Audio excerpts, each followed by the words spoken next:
I'm Big Will Levinson, and it's time to talk sports. We had a loaded night of high school sports action across the Western Slope, and we start with a huge Cross Valley showdown on the diamond. Two of the best on the Western Slope both entered this one on win streaks. It's Palisade and Fruita, and we pick it up in the top half of the third. Tied at 2, but not for long. Scuba Smolinski floats this into the sun and right, and it bounces in between two Bulldogs for a base hit as Carson Reed stomps home to put Fruita up 3-2. But Easton Embry, he has had enough with the strikeout as the Dogs get out of the inning and keep the trend of 1-run half innings. But Parker Noah puts an end to that trend, getting his fellow pitcher Embry to swing and keeping Palisade scoreless in the third. Now in the fourth, a heads-up play by catcher Will Sirianni, throwing to first and catching Josh Weaver lacking for the out as Fruita can't muster anything. They still lead 3-2. Now in the fifth, Scuba again at the plate, and Scuba again delivers,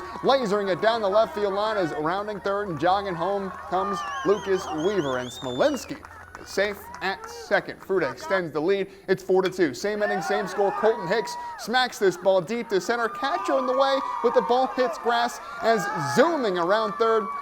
And coming home is Scuba as fellow Wildcat Keenan Oxford is safe as Fruita has found something in the fifth. They lead now 6-2. Josh Weaver now with a great piece to right center with plenty of room for it to fall and plenty of time for Noah Brackett to come on home as the Wildcats extend the lead and get the win. 7-2 over Palisade, extending their win streak to 5 and ending Palisades at 5. And across the street at Unity Field, it was senior night for the GJ Tigers as they took on Central scoreless here in half one, and off the corner the ball bounces into the middle and it's kicked out, but they're waiting for it is Melanie Zeller, and she puts it in as the Tigers take the lead over the rival 1-0 in the first. Now Central is threatening the up ahead pass, and it's a race for the ball, but a heads-up play by Tiger goalie Maddie Snell to quickly end the chance. But back on the Warriors, nice pass by Marissa Simmons, and the race is on, and Isabella Arrieta wins the race and knocks it away nicely to keep the Tigers in front. Now the engine of the Tigers offense, Kiana Sanders charging ahead,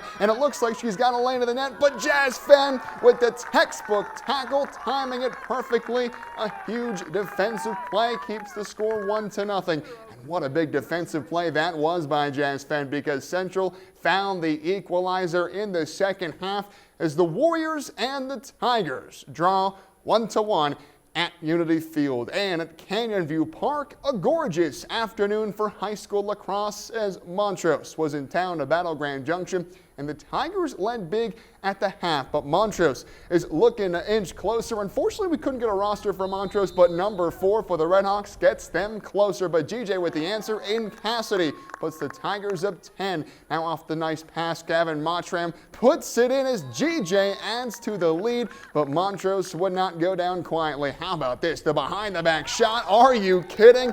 We gotta see that again. Let's take a look right over the right shoulder. Man, that should be on SportsCenter. How about that? Now number 6 winding up and letting it rip. Wicked strike to the net cuts GJ's lead back down to 9. Now number 1 charging ahead with speed, and he puts it in as the Redhawks, they're making plays, but so too are the Tigers as Edison Dean beats the goalie and keeps GJ up big as Grand Junction doesn't allow Montrose to get back in it, picking up win number 4, 18-9, and keeping the Redhawks winless. And back to girls soccer. How about Palisade staying undefeated with a big win over league rival Eagle Valley, getting to 7-0-1 with a 3-1 win. And back to baseball down in Montrose, the Redhawks escaped the Tigers in a super tight game. 5-4 is the final as Montrose gets a game over 500, and the Tigers go back to 500 at 6-6.